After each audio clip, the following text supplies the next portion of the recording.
Justin Hubner memukau jelang bela timnas Indonesia. Senjata skuad Garuda di Piala Asia 2023. Vietnam merasa jadi target Sintayong. Simak informasi selengkapnya hanya di Garuda Space Update.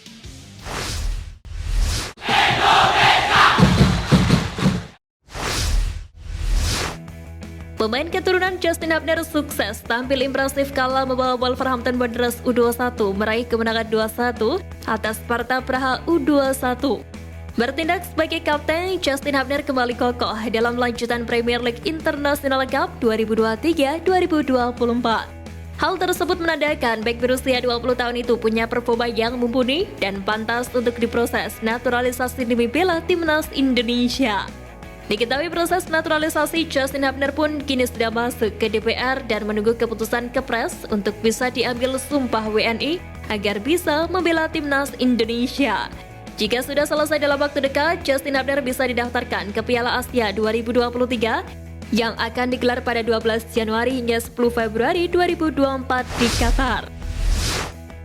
Penggawa timnas Indonesia Rafael Struijk masih menemui kesulitan untuk tampil secara reguler di Eerste Divisi Belanda setelah ia hanya menghangatkan bangku cadangan saat ADO Den Haag bermain imbang 2-2 melawan tuan rumah FC Dordrecht. Pelatih ADO Den Haag dari JK Leipzig sudah memberikan sinyal Struijk tidak dimainkan meski namanya masuk ke dalam daftar pemain. Hal itu disebabkan Struijk tampil selama 141 menit saat memperkuat timnas senior melawan Irak dan Filipina. Faktor kelelahan membuat winger keturunan tersebut harus menunda waktu untuk kembali mendapat kepercayaan bersama ADO Den Haag. Jordi Amat tengah menjadi sorotan penggemar timnas Indonesia usai melakukan blunder dalam dua laga terakhir bersama skuad Garuda. Pasalnya, Jordi Amat sejauh ini tampil apik bersama klubnya, Johor Darul Taksim. Kendati demikian, beberapa perbedaan pun mencuat mengingat performa setiap pemain dapat berubah kapanpun. Kualitas rekan satu tim, lawan yang dihadapi, hingga strategi pelatih menjadi beberapa faktor yang membuat Jordi Amat mengalami penurunan performa. Selain itu, timnas Indonesia terkenal dengan barisan penggemar sepak bola yang loyal dan fanatik. Di satu sisi, kondisi ini bisa meningkatkan dukungan kepada para pemain ketika berlaga. Namun di lain sisi, hal tersebut justru bakal menjadi tekanan bagi para penggawa Garuda. Media Vietnam TheTau24/Viet menebar isu kocak usai menganggap kemungkinan Jose Mourinho melatih timnas Indonesia sebagai pengganti Sintayong. Beberapa alasan pun diungkapkan oleh media rival tersebut. Selain karena hubungan baik Erick Thohir dengan pelatih asal Portugal itu, juga kontraknya di AS Roma segera habis. Kontrak Mourinho di AS Roma berakhir pada Juni 2024 mendatang, sama persis dengan habisnya kontrak Sintayong di timnas Indonesia. Tak cuma Mourinho, sederet pelatih top Eropa juga dikaitkan dengan timnas Indonesia seperti Joachim Löw, Frank de Boer hingga Frank Bronkhorst dan Van Nistelrooy. Banyaknya pemain naturalisasi dan keturunan asal Belanda dinilai akan cocok dengan beberapa pelatih asal negeri kincir angin ini. Pengamat sepak bola yang juga pernah menjadi bagian di kepengurusan PSSI, Bung Toel, merekomendasikan 3 nama pelatih yang dinilai cocok tangani timnas Indonesia. 2 di antaranya adalah Fahri Husaini dan Pak Hang-seo. Bukan tanpa alasan mengapa Bung Toel menyebut 2 nama tersebut, sebab keduanya dianggap memiliki kapabilitas tinggi untuk menjadi nahkoda timnas Indonesia. Kalau lokal yang punya kapasitas, integritas, Fahri Husaini, paling dekat konkret, Pak Hang-seo, Akira Nishino. Ungkap Toel saat berpendapat pelatih asing yang bisa menempati kursi kepelatihan timnas. Pengamat sepak bola nasional Muhammad Kusnaini menilai buruknya penampilan dan capaian timnas Indonesia pada 2 laga terakhir mereka tak bisa dijadikan alasan untuk menggoyang posisi Sintayong sebagai pelatih timnas Indonesia. Menurut Bungkus, terlalu prematur apabila masa depan ST bersama skuad Garuda ditentukan dari 2 laga saja. Menurutnya, publik harus memberi waktu pelatih asal Korea Selatan ini yang lebih panjang sebelum bisa menilai kualitasnya. Bungkus sendiri menyebut bahwa hasil buruk Indonesia pada 2 laga terakhir mereka bukan sepenuhnya salah Sintayong. Pasalnya, pelatih berusia 53 tahun ini tak memiliki cukup waktu untuk menyiapkan timnya bermain dalam kondisi yang ideal. Lewat salah satu media lokal TheTau24/Viet yang memprediksi bagaimana cara Indonesia bisa lolos ke babak 16 besar Piala Asia 2023. TheTau24/Viet meyakini Jepang dan Irak bukanlah level timnas Indonesia. Hanya Vietnam satu-satunya tim yang kemungkinan bisa dikalahkan. Karena itu media Vietnam tersebut merasa ucapan Sintayong seolah menargetkan The Golden Star sebagai tim yang ditargetkan untuk dikalahkan. Di lain sisi, skuad Garuda sendiri berpotensi menjadikan Vietnam sebagai pelampiasan usai rentetan hasil negatif 2 laga kualifikasi Piala Dunia 2026. Di Piala Asia 2023, Timnas Indonesia memiliki perbedaannya sendiri, di mana pemain abroad Timnas Indonesia Sadil Ramdhani kian menawan bersama staf BLC.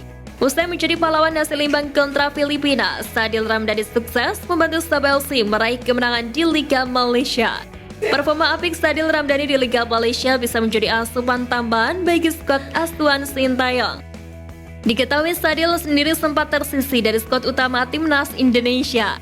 Kala itu ia menilai belum mampu mewujudkan keinginan pelatih Sintayong. Namun proses yang dijalani bersama klub hingga adaptasi yang baik di skuad Garuda membuat Sadil mulai menjadi andalan di lini depan Timnas Indonesia.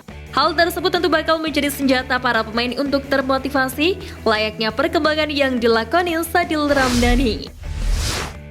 Bayangkara FC membuat gebrakan di bursa transfer pada musim BRI Liga 1 2023-2024. The Guardian mendatangkan sejumlah pemain berlabel Timnas Indonesia. 2 pemain terbaru yang didatangkan adalah Witan Sulaiman yang kini jadi andalan Timnas Indonesia. Selanjutnya ada nama Osvaldo Hai yang juga pernah jadi andalan di skuad Garuda. Sebelumnya sudah ada sosok Dendi Sulistawan yang hingga sekarang masih mendapat kepercayaan Sintayong. Selain di level senior, masih ada banyak pemain yang pernah merumput bersama Timnas Indonesia di kelompok usia muda. Mereka adalah Akil Safik, Fresti Al-Hudaifi, David Maulana, hingga Dimas Pamungkas.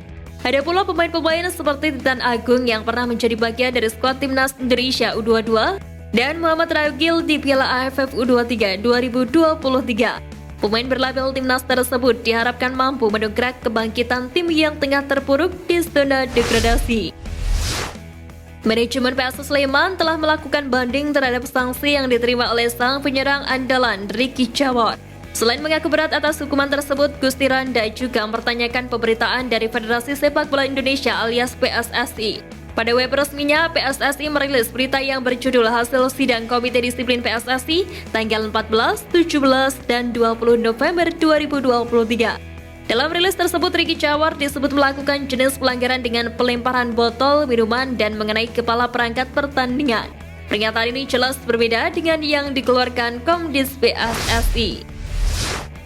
Ketua Panitia Pelaksana Persebaya Surabaya, Ram Surapan, menyatakan laga melawan PSIS Semarang yang seharusnya dilaksanakan pada 26 November 2023 terpaksa ditunda berdasarkan surat PT Liga Indonesia baru. Hal tersebut tak terlepas dari Stadion Gelora Bung Tomo yang belum diizinkan PSSI untuk menggelar laga usai menjadi venue Piala Dunia U17.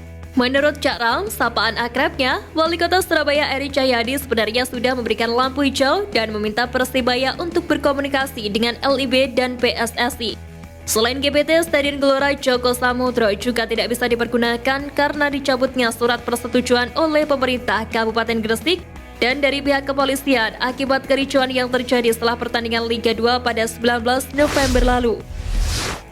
Sekian Flash News kali ini Sobat Garuda, mari terus dukung perjuangan Timnas Indonesia. Nantikan Flash News Edition dari Garuda Space selanjutnya. Terima kasih dan salam olahraga.